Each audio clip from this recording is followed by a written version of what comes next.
Heat number 4 of the WA Modified Sedans. Brought to you by Blackman Fabrication and Civil Hirings, and it's Bunbury's Mick Hammond on the front row alongside Jake Malcolm, two drivers who had dramas to say the least in the opening round of action. Anthony King, row 2 with Brandon Fraser, Catherine Harper, Sam McCauley, Luke Fraser from deep in the field alongside Paul Stevens and Shane Dublin from the tail. Full field of 9 to go, heat number 4, and the yellow lights have come on. Surprise, surprise, down into turn number 3 and 1 and 2. Wait for there we go. Green lights will come on now, so there's something going askew there for Bob Ingram. Can't get those lights to work properly, whether it's something electrical the problem. Nonetheless, the modifieds didn't slow down, and as they come out of Palmer's for the first time, it is Mick Hammond who leads from Anthony King and Brandon Fraser. It's nothing with that, he just remembers what button he has to press after they've gone past the line, but it's Hammond that leads. Here comes Fraser, who makes his way into third place. The state champion now trying his best, but the big run. Oh! Bang! Luke Fraser.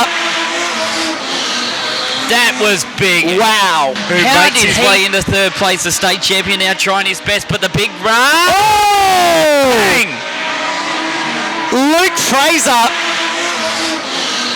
That was big. Wow. How did he save that from going upside down? How? I know it's a bad consolation that has gone into the concrete wall, but to save that, wow.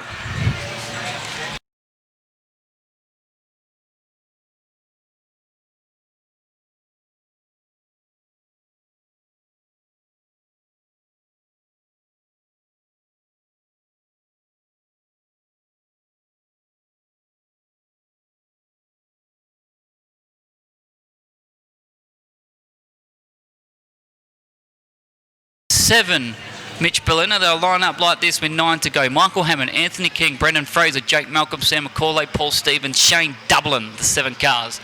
To get us away again, there's those lights are flashing. This time around they're flashing for the right reasons.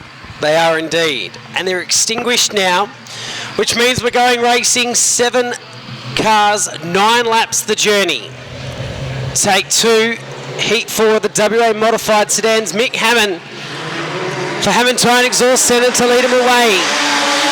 Down into turn number 1 and 2, it's a battle of the tyre centres. You've got Hammond Tyre Exhaust Centre and Totally Independent Tyre Services and Mechanical with Anthony King. And as they go down the back straight away, it's H-Tech leading from Tits at the moment. As they come out of Palmer's, Michael Hammond your leader. Anthony King second, third place Brandon Fraser. They've got 8 laps to travel as they move down into Cardinals. Top 3 are starting to pull away from Jake Malcolm, who holds on to that 4th position. But the Carby car's not going to say die just yet. As Sam McCauley, mistaken for a kangaroo almost, as he trying to launch himself out of turn number 2 with him and Stevens now going at it. So the top 3 have cleared away, and then there's a 4-way battle for 4th place at the moment, with Hammer just trying to find that nice happy medium in that car. He's had 2 horrible runs so far. Let's see if the 3rd time's a charm. Out of Palmer's they come. He's opened up nearly a second lead over Anthony King, who's got his former race car, now being driven by Brandon Fraser. Knocking on the back door. Through Cardinals they go. 4th place is Jake Malcolm. Back to Sam McCauley, who's under pressure from Paul Stevens, and Shane Dublin's at the tail of the field in the All Black number 13. But here comes the state champion.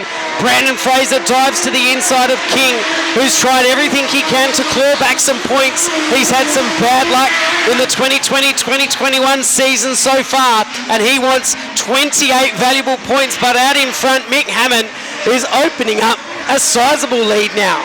It's now 3 battles, or actually 4 battles, as McCauley is just seeming to be dancing with darkness at the moment. He's so close of being on the brink of destruction, but still is holding on and fighting with Paul Stevens. Stevens got the switch on him that time around, as these are actually fighting well behind the rest of the field with 3 to go. Hammond, he may as well sign this one off. He's got the checkbook out as King battles with Fraser. How would Anthony King feel with his old car right behind him? As Stevens is in trouble. Paul Stevens has got the car stopped on turn number 2. We still stay green. No, we don't. Now we've gone yellow.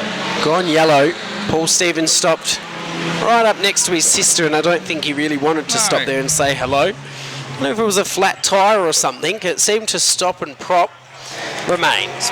Michael Hammond will lead him away once again. He opened up a sizable margin that last time out after the restart with 9 to run, with 3 to go this time around. Sam McCauley now getting busy behind Jake Malcolm. On the inside of them comes Shane Dublin, so he takes away 5th place. But back at the ranch with 2 to run this time around, Michael Hammond has got a challenge on his hands with a former WA champion in modified sedans of Anthony King. Maybe this is what King needs as they restart. Maybe not, as there goes the commentator spill for the 51. Right on the back bumper was Anthony King, but you continue to say these little mistakes are costing the 51 as now Fraser tries a challenge for that bridesmaid position. 1 to go. 1 lap to go. The white flag's been and gone for Michael Hammond. Here comes Fraser on the inside of Anthony King. Right behind them is Jake Malcolm. Back then to the 29 of Macaulay Dublin at the tail. But a homeward bound he comes out of Palmers for the final time. Heat number 4 of the WA Modified Sedan Series. Round 4 goes the way of Michael Hammond from Anthony King, Brandon Fraser. Jake Malcolm is 4th. 5th place Sam Macaulay with a nice flame coming out the back of the 29 car. The VK Holden Commodore and the 13 of Shane Dublin is the last to complete the distance. Paul Stevens, Luke Fraser and Catherine Harper are your non-finishers in the 4th heat of the WA Modified Sedans, brought to you